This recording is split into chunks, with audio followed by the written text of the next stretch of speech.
आखिर ब्रह्मांड कितना बड़ा है? क्या आप इस सवाल का जवाब जानते हैं? नहीं, क्योंकि साइंटिस्ट खुद अब तक इस सवाल का जवाब नहीं जान पाए। हम अब तक जितना स्पेस के बारे में जान पाए हैं वो उसका 5% भी नहीं है, यानी कि 95% स्पेस के बारे में हम आज तक नहीं जान पाए वहाँ पर क्या है या क्या हो सकता है। लेकिन हम जितना जान पाए हैं, आज हम आपको ब्रह्मांड के बारे में उसकी पूरी जानकारी देने वाले हैं। तो इत्मीनान बैठकर हमारा ये वीडियो देखिए और जानिए अपने इस प्यारे से ब्रह्मांड के बारे में। दोस्तों, अभी आप जिस जगह पर बैठकर अपने मोबाइल में ये वीडियो देख रहे हैं वो पृथ्वी है, हमारी प्यारी पृथ्वी। अब एक बार अपने चारों तरफ नजर दौड़ाइए कि हमारी पृथ्वी कितनी बड़ी है। हमारे सौर मंडल में हमारी इस पृथ्वी के अलावा 7 और ग्रह मौजूद है जिन्हें हम साधारण आंखों से नहीं देख सकते। इसके लिए हमें टेलीस्कोप की आवश्यकता होती है। तो चलिए अब इस पृथ्वी से पूरे ब्रह्मांड के सफर पर चलते हैं। दोस्तों, पृथ्वी की सतह से ऊपर जाने पर हमारा पृथ्वी एक नीली गेंद के रूप में हमें दिखाई देता है। अंतरिक्ष में इंसानों द्वारा बनाई गई सबसे बड़ी चीज इंटरनेशनल स्पेस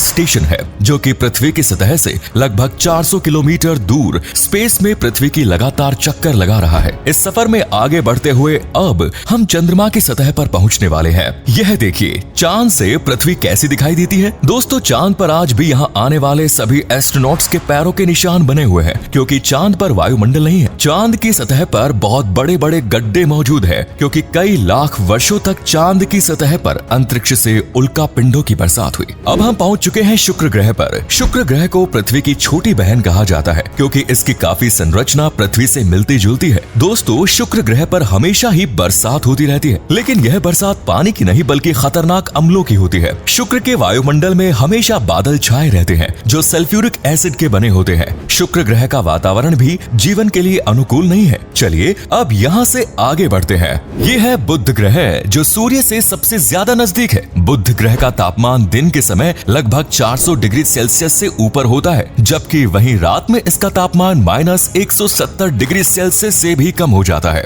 दोस्तों, बुध ग्रह को आप सूर्यास्त और सूर्योदय के समय पृथ्वी से भी देख सकते हैं, और यह है हमारा सूर्य, जो सभी ग्रहों को प्रकाश देने का कार्य करता है। इसके केंद्र में हीलियम और हाइड्रोजन गैस के अपार भंडार मौजूद है, जिसकी वजह से ये हमेशा धधकता रहता है। दोस्तों, पृथ्वी से सूर्य की दूरी लगभग 150 मिलियन किलोमीटर के बराबर है, फिर भी हम पृथ्वी पर सूर्य की गर्मी को महसूस कर सकते हैं। तो फिर आप समझ गए होंगे कि सूर्य कितना ज्यादा गर्म होगा। हम अपने सफर को जारी रखते हुए अब आ गए हैं मार्स पर। दोस्तों, मंगल ग्रह को लाल ग्रह के नाम से जाना जाता है। वैज्ञानिकों का ऐसा मानना है कि मंगल ग्रह पर भी कभी न कभी पृथ्वी की तरह ही जीवन मौजूद था। यहाँ भी वो सारी परिस्थितियाँ मौजूद थी जो आज हमारी पृथ्वी पर मौजूद है। वैज्ञानिक पृथ्वी के बाद मंगल ग्रह पर जीवन खोजने की भरसक प्रयास में लगे हुए हैं, और भविष्य में मंगल ग्रह पर मानव बस्तियां बसाने पर भी विचार हो रहा है। दोस्तों, अब हम आ गए हैं मंगल और बृहस्पति ग्रह के बीच मौजूद एस्टेरॉयड बेल्ट में। दोस्तों, इस एस्टेरॉयड बेल्ट में बहुत बड़ी बड़ी और विशाल चट्टानें मौजूद है। यदि ये सारे विशाल चट्टानें आपस में मिल जाएं, तो एक बहुत बड़े ग्रह का निर्माण हो सकता है।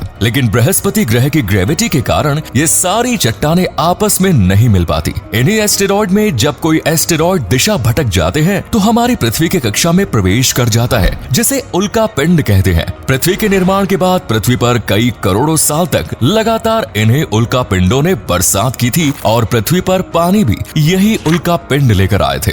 दोस्तों, अब हम मौजूद हैं हमारे सौर मंडल के सबसे बड़े ग्रह बृहस्पति यानी जुपिटर पर। लेकिन ये क्या, इस ग्रह पर तो सरफेस ही मौजूद नहीं। जी हाँ दोस्तों, जुपिटर ग्रह पूरी तरह से गैसीय ग्रह है। इस पर किसी प्रकार की सतह नहीं है। जुपिटर ग्रह इतना बड़ा है कि यदि सौर मंडल के सारे ग्रहों को मिला भी दिया जाए तो भी इतने बड़े ग्रह का निर्माण नहीं किया जा सकता। लेकिन ब्रह्मांड की जिस विशालता का आज हम भ्रमण करने वाले हैं, उसके सामने जुपिटर ग्रह की यह विशालता कुछ भी नहीं। ये देखिए, हमारे सौर मंडल का सबसे सुंदर ग्रह सैटर्न, जिसे सोलर सिस्टम का ताज कहा जाता है। इस ग्रह के चारों ओर जो छल्ले मौजूद हैं, इसकी सुंदरता में 4 चांद लगाते हैं। दोस्तों, शनि ग्रह के उपग्रह टाइटन पर विशाल मात्रा में नदियां मौजूद है, लेकिन ये नदी पानी की न होकर एसिड और नेचुरल गैसों की है। शनि ग्रह के बाद अब हमारा सफर आ गया है यूरेनस और नेपच्यून ग्रह पर। इन दोनों ग्रहों की खोज टेलीस्कोप द्वारा ही की गई। अब हम आ चुके हैं सौर मंडल से बाहर क्यूपर बेल्ट में। इस बेल्ट में मंगल और बृहस्पति ग्रह की कक्षा के बीच में मौजूदा उल्का पिंडों से भी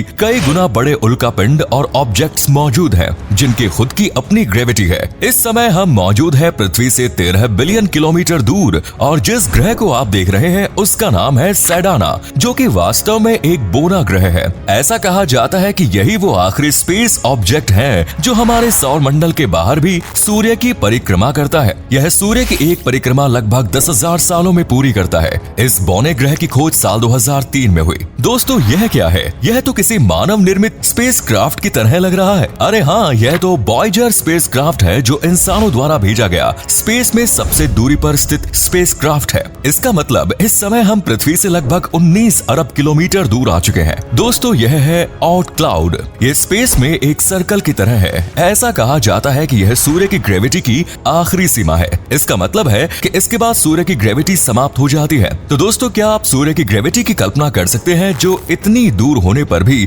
सूर्य की ग्रेविटी इन ऑब्जेक्ट्स को महसूस हो रही है। इसके बाद का हमारा सफर अज्ञात अंतरिक्ष में होने वाला है। यहाँ देखने के लिए आपको इंफ्रारेड लाइट की जरूरत पड़ेगी क्योंकि यहाँ बहुत ज्यादा अंधेरा है। देखिए हमारा सौर मंडल कितना बड़ा है, लेकिन ब्रह्मांड की विशालता के आगे यह समंदर में एक बूंद के बराबर भी नहीं है। दोस्तों इस समय हम हमारे सौर मंडल की तरह दूसरे सौर मंडल में आ चुके हैं और यह है हमारे सूर्य की तरह ही एक तारा जिसका नाम है अल्फा सेंटोरी। अब हम पृथ्वी से लगभग 10 प्रकाश वर्ष दूर आ चुके हैं, लेकिन यहाँ अभी ग्रहों का निर्माण हो रहा है। तो चलिए आगे चलते हैं। दोस्तों यह है ग्लीस 581 सौर मंडल, जिसका निर्माण हमारे सौर मंडल के साथ ही हुआ था। और इसकी सबसे खास बात यह है कि यहाँ पर हमारी पृथ्वी की तरह एक ग्रह मौजूद है जिसमें एलियंस के होने की संभावना बताई गई है। अब हम अपनी आकाशगंगा से बाहर आ चुके हैं। यह देखिए हमारी आकाशगंगा कितनी बड़ी है। दोस्तों हमारी आकाशगंगा इतनी बड़ी है कि यदि प्रकाश को भी इसके एक छोर से दूसरे छोर तक जाना पड़े तो उसे लगभग 1,05,070 साल का सफर तय करना पड़ेगा।